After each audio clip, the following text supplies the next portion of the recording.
Everyone, welcome to my YouTube channel. तो आज जो है ना, आज से मैं स्टार्ट जो कर रही हूँ वो है बीपीएससी का पीवाईक्यू, जो कि घटना चक्र में बीपीएससी का पीवाईक्यू आता है। ठीक है, तो चलते हैं क्वेश्चन की तरफ। और मैं ना एंशियंट हिस्ट्री से स्टार्ट कर रही हूँ, बिल्कुल स्टार्टिंग से। फर्स्ट क्वेश्चन है, भारत में पशुपालन एवं कृषि के प्राचीनतम साक्ष्य प्राप्त हुए हैं। तो कहाँ से प्राप्त हुए हैं? मेहरगढ़ से। नेक्स्ट क्वेश्चन रहेगा, निम्नलिखित में से किसको कैल्कोलिथिक युग भी कहा जाता है? तो ये हो जाएगा ताम्रपाषाण युग। ठीक है, ताम्रपाषाण युग को कैल्कोलिथिक युग भी कहा जाता है। जिन संस्कृतियों में तांबे के औजारों के साथ ही पत्थर के बने हुए उपकरणों का प्रचलन मिलता है, उन्हें प्रायः ताम्रपाषाणिक संस्कृतियाँ कहा जाता है। नेक्स्ट है, हड़प्पा में मिट्टी के बर्तनों पर सामान्यतः किस रंग का उपयोग हुआ? तो ये हो जाएगा लाल रंग। नेक्स्ट है, सिंधु सभ्यता निम्नलिखित में से किस युग में पड़ता है? तो ये हो जाएगा आद्य ऐतिहासिक युग में।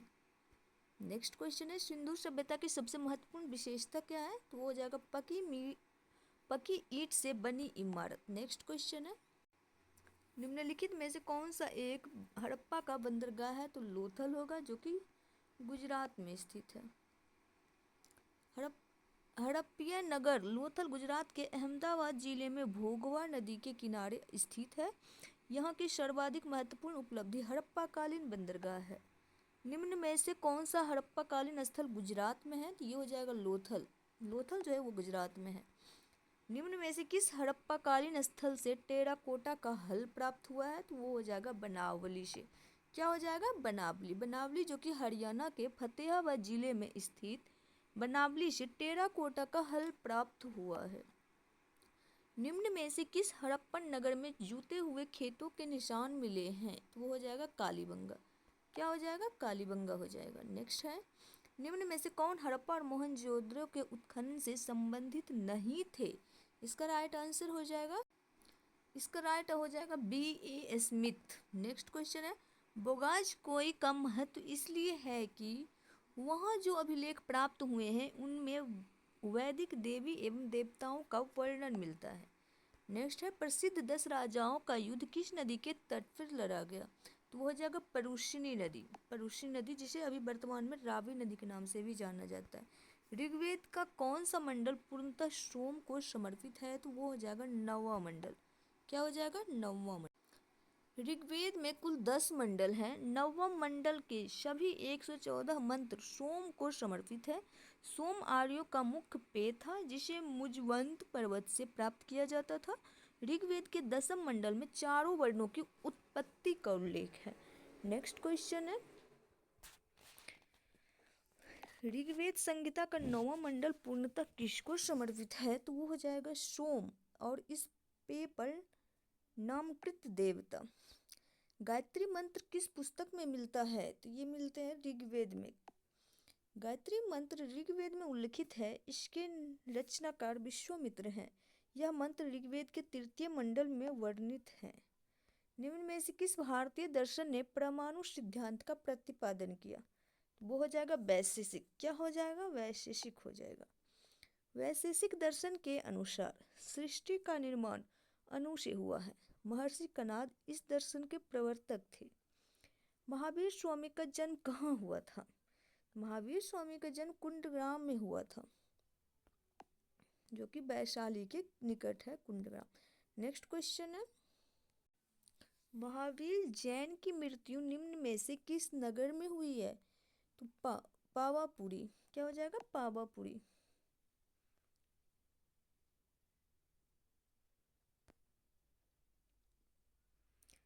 भगवान महावीर का प्रथम शिष्य था जामाली, जो कि उनका शिष्य भी और उनका दामाद भी था, जो कि उनकी बेटी प्रियदर्शना का पति जामाली थे। नेक्स्ट है, निम्न में से कौन सबसे पूर्वकालिक जैन ग्रंथ कहलाता है?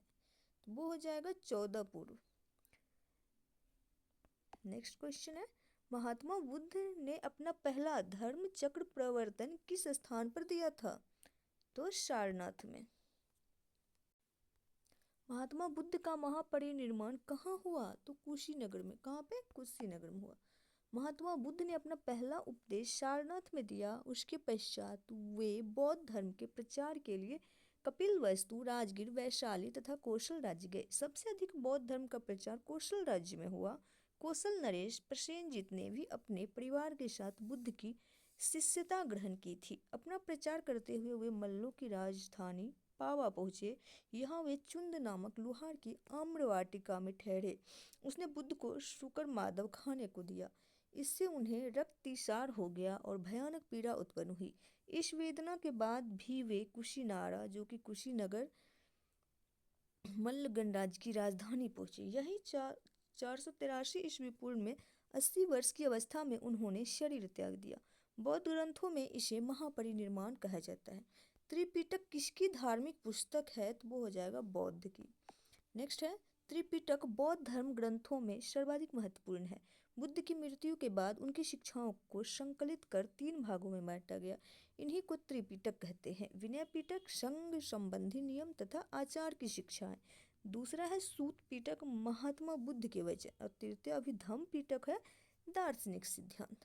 त्रिरत्न या 3 रत्न जैसे सटीक ज्ञान, सच्ची आस्था और सटीक क्रिया निम्न में से किससे संबंधित है? इसका राइट आंसर हो जाएगा, इसका राइट आंसर हो जाएगा जैन धर्म। क्या होगा? जैन धर्म। जैन धर्म में मोक्ष के लिए 3 साधन आवश्यक बताए गए हैं। सम्यक धारण जो कि दर्शन है, सम्यक चरित्र एवं सम्यक ज्ञान। इन तीनों को जैन धर्म में त्रिरत्न की संज्ञा दी गई है। निम्नलिखित में कौन सी बात बौद्ध धर्म तथा जैन धर्म में समान नहीं है? तो वो हो जाएगा आत्मदमन। क्या हो जाएगा? आत्मदमन। गौतम बुद्ध ने मध्यम मार्ग का उपदेश दिया। वे मोक्ष के लिए कठोर साधना एवं काया क्लेश में विश्वास नहीं करते थे। इसके विपरीत महावीर स्वामी ने मोक्ष प्राप्ति के लिए घोर तपस्या तथा शरीर त्याग को आवश्यक बताया। नेक्स्ट है, बोध गया में बोधि वृक्ष अपने वंश की इस पीढ़ी का है। तो वो हो जाएगा पंचम पीढ़ी का। जितने भी क्वेश्चन आ रहे हैं सारे बीपीएससी में पूछे गए क्वेश्चन है। नेक्स्ट है, महाबोधि मंदिर स्थित वर्तमान बोधि वृक्ष वह नहीं है जिसके नीचे बैठकर महात्मा बुद्ध ने ज्ञान प्राप्त किया था। ह्वेनसोंग के अनुसार उस मूल वृक्ष को 7वीं शताब्दी में सम्राट शशांक ने नष्ट कर दिया था। इसके बाद इस स्थान पर 2 और वृक्ष रोपित हुए और नष्ट हुए। वर्तमान वृक्ष जिसे हम देख रहे हैं वह 5वीं पीढ़ी का वृक्ष है जिसे अलेक्जेंडर कनिंघम ने लगवाया था। यह वृक्ष पूरी तरह संरक्षित है और केवल इससे गिरी हुई पत्तियों को ही छूने एवं उठाने का अधिकार है। एक अन्य तथ्य के अनुसार यह वृक्ष क्रमशः 2 बार सम्राट अशोक, 1 बार पुष्यमित्र शुंग और 1 बार पूर्व वर्मा तथा अंत में कनिंघम द्वारा लगवाया गया। अतः यह 6ठी पीढ़ी का वृक्ष है। बिहार सरकार के पर्यटन विभाग की वेबसाइट पर इसे 5वीं पीढ़ी बताया गया है। बराबर की गुफाओं का उपयोग किसने आश्रय गृह के रूप में किया? तो किसने किया था? आजीविकों ने। किसने? आजीविकों ने। मौर्य युग में पर्वत गुफाओं को काटकर निवास स्थान बनाने की कला पूर्ण विकास हुआ। अशोक तथा उसके पौत्र दशरथ के समय में बराबर तथा नागार्जुन ने पहाड़ियों को काटकर आजीविकों के लिए आवास बनाए गए। अशोक के समय बराबर पहाड़ी की गुफाओं में सुदामा की गुफा तथा कर्ण चौपर नामक गुफा सर्वप्रसिद्ध है। आजीवक संप्रदाय के संस्थापक थे मखलीपुत्र गौसाल। मखली गौसाल। नेक्स्ट है, पाटलिपुत्र के संस्थापक कौन थे? उदयन, जो कि अजातशत्रु का पुत्र था। नेक्स्ट है, पाटलिपुत्र की स्थापना अजातशत्रु के उत्तराधिकारी उदयन ने गंगा और सोन नदी के संगम पर एक किला बनाकर की थी। इसने मगध साम्राज्य की राजधानी राजगृह से पाटलिपुत्र स्थानांतरित की। यह नगर शिशुनाग वंश, नंद वंश और मौर्य वंश की भी राजधानी रही। किस शासक द्वारा सर्वप्रथम पाटलिपुत्र का राजधानी के रूप में चयन किया गया? वो हो जाएगा उदयन के द्वारा। किसको? उदयन के द्वारा। हर्यक वंशीय शासक उदयन या उदयभद्र के शासनकाल की सर्व प्रमुख घटना गंगा एवं सोन नदियों के संगम पर पाटलिपुत्र नगर की स्थापना है। उसने राजगीर से इसी नव स्थापित नगर में अपनी राजधानी स्थानांतरित की। निम्नलिखित में से किस राजा ने पाटलिपुत्र बसाया था? तो वो हो जाएगा उदयन। क्या हो जाएगा? उदयन। मगध नरेश उदयन के शासनकाल की सर्व प्रमुख घटना गंगा और सोन नदियों के संगम पर पाटलिपुत्र नामक नगर की स्थापना है। उसने राजगीर से इसी स्थान पर अपनी राजधानी स्थानांतरित की। नेक्स्ट क्वेश्चन है, विश्व का पहला गणतंत्र वैशाली में किसके द्वारा स्थापित किया गया? इसका राइट आंसर हो जाएगा लिच्छवी के द्वारा। किसके द्वारा? लिच्छवी द्वारा। वैशाली के लिच्छवियों ने विश्व का पहला गणतंत्र स्थापित किया था। वैशाली बुद्ध काल का सबसे बड़ा तथा शक्तिशाली गणराज्य था। लिच्छवी बज्जी संघ में सर्व प्रमुख थे। मगध की प्रारंभिक राजधानी कौन सी थी? तो वो हो जाएगा राजगृह यानी कि ग्रीवडच। अजातशत्रु के वंश का नाम क्या था? अजातशत्रु के वंश का नाम था हर्यक वंश। मगध का शासक अजातशत्रु अपने पिता एवं हर्यक वंश के संस्थापक बिंबिसार की हत्या कर राजगद्दी पर बैठा था। इसकी हत्या भी इसके पुत्र उदयन के वत्स राजा ने कर दी थी। सेंड्रोकुट्टस से चंद्रगुप्त मौर्य की पहचान किसने की? किसने की थी? विलियम जोन्स ने की थी। विलियम जोन्स पहले विद्वान थे जिन्होंने सेंड्रोकुट्टस की पहचान मौर्य शासक चंद्रगुप्त मौर्य से की। एरियन तथा प्लूटार्क ने चंद्रगुप्त मौर्य को एंड्रोकोटस के रूप में वर्णित किया है, जबकि जस्टिन ने सेंड्रोकोटस और सिकंदर महान की भेंट का उल्लेख किया है। नेक्स्ट क्वेश्चन है, ब्राह्मी लिपि को सर्वप्रथम किसने पढ़ा? तो सर्वप्रथम किसने पढ़ा था? तो जेम्स प्रिंसेप ने। किसने पढ़ा? जेम्स प्रिंसेप ने। जेम्स प्रिंसेप नामक अंग्रेज विद्वान ने अशोक के लेखों का उद्वाचन किया, किंतु उन्होंने लेखों के देवानंपिय की पहचान सिंघल के राजा तिस से कर डाली। कालांतर में यह तथ्य प्रकाश में आया कि सिंघली अनुश्रुतियों, दीपवंश तथा महावंश में यह उपाधि अशोक के लिए प्रयुक्त की गई है। अतः वर्ष 1915 में मार्स्की से प्राप्त लेख में अशोक नाम भी पढ़ लिया गया।